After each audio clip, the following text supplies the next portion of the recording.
जय श्री राम। श्री रामचरितमानस में लंका कांड में रावण की पत्नी मंदोदरी रावण को समझाती है कि हे नाथ, आप सीता को लौटा दीजिए। जिसने समुद्र को बांध करके लंका पहुंच गए उन वनवासियों को आप साधारण मनुष्य न मानिए। तो किस प्रकार अपनी पति को समझा रही है। रामई सौंपी जानकी नाई कमल पद मात, सुत कौ राज समर्पी बन जाई बुझई रघुनाथ। श्री राम जी के चरण कमलों में सिर नवाकर उसकी शरण में जाकर उनको जानकी जी सौंप दीजिए और आप पुत्र को राज्य देकर वन में जाकर रघुनाथ जी का भजन कीजिए। नाथ दीन दयाल रघुराई, बागौ सनमुख गए न खाई। हे नाथ, रघुनाथ जी तो दीनों पर दया करने वाले हैं। शरण आने पर जो बाघ भी नहीं खाता। चाहिए करन सो सब कर बीते, चाहिए करन सो सब कर बीते, तुम सुर असुर चराचर जीते। आपको जो कुछ करना चाहिए था वह सब आप कर चुके। आपने देवता, राक्षस तथा चराचर सभी को जीत लिया। संत कई ऐसी नीति दशानन, चौथे पन जाए निरपेकानन। ये 10 मुख संत जन ऐसी नीति कहते हैं कि चौथेपन अर्थात बुढ़ापे में राजा को वन में चला जाना चाहिए। तासु भजन कीजिए ते भ्राता, जो करता पालक सन हरता। वहाँ वन में आपका भजन उनका भजन कीजिए जो सृष्टि के रचने वाले, पालने वाले और संहार करने वाले हैं।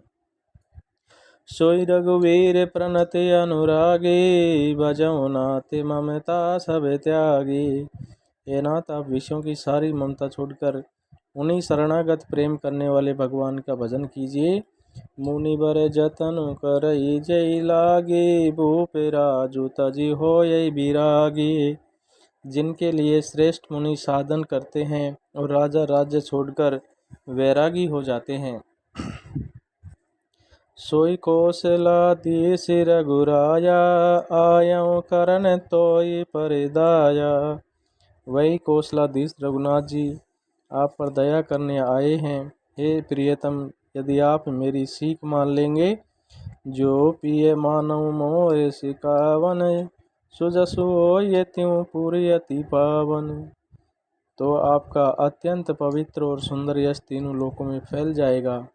अस कई नयन नीर भरी गई, अस कई नयन नीर भरी गई, पद कंपित गात, नाथ भजौ रघुनाथई, अचल होई अहि वात।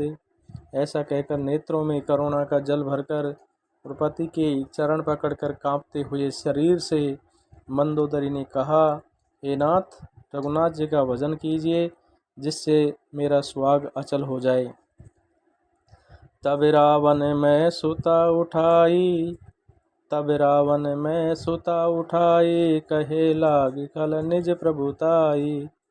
तब रावण ने मंदोदरी को उठाया और वह दुष्ट उससे अपनी प्रभुता कहने लगा। हे प्रिय, सुनुते प्रिया व्रथा बेमाना, जग जोदा जो मोहि समाना।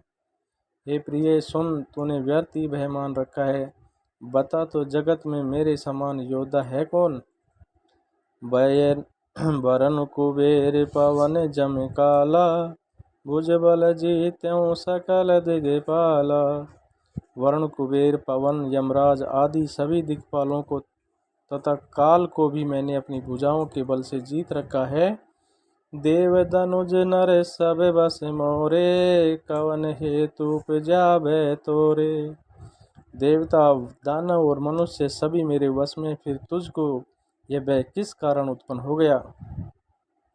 नाना विधि तेई कैसी बुझाई, सभा बहोरी बैठी सो जाई। मंदोदरी ने उसे बहुत तरह से समझाया और कहा, किंतु रावण ने उसकी एक भी बात नहीं सुनी और वह फिर सभा में जाकर बैठ गया। मंदोदरी हृदय असी जाना, काल वश उपजा अभिमाना। और मंदोदरी ने हृदय में ऐसा जान लिया कि काल के वश होने से पति को अभिमान हो गया है। सभा आय मंत्री तेई बूझा, करब कवन विधि रिपु में सूजा। सभा में आकर उसने मंत्रियों से पूछा कि शत्रु के साथ किस प्रकार से युद्ध करना होगा। कहे सचिव सुनो निशिचर नाहा, बार बार प्रभु पूछऊं काहा। मंत्री कहने लगे, राक्षसों के नाथ, हे प्रभु सुनिए, आप बार बार क्या पूछते हैं। क्यों कवन भय कर विचारा, नर कपि बालु आहारी हमारा। कहिए तो ऐसा कौन सा बड़ा भय है जिसका विचार किया जाए। भय की बात ही क्या है, मनुष्य और वानर भालू तो हमारे भोजन की सामग्री है। सबके वचन श्रवण सुनी, कै प्रस्थ कर जोरी। नीति विरोध न करे प्रभु, मंत्री ने मति अति थोरी। और कानों से सबके वचन सुनकर रावण का पुत्र प्रहस्त हाथ जोड़कर कहने लगा, हे नाथ, हे प्रभु, नीति के विरुद्ध कुछ भी नहीं करना चाहिए। मंत्रियों में बहुत ही थोड़ी बुद्धि है। और इस प्रकार से वो मंत्री उसकी सभा में उसको समझाने लगते हैं। प्रहस्त उसको बता रहा है, जिसका वर्णन हम अगले भाग में करेंगे। जय श्री राम।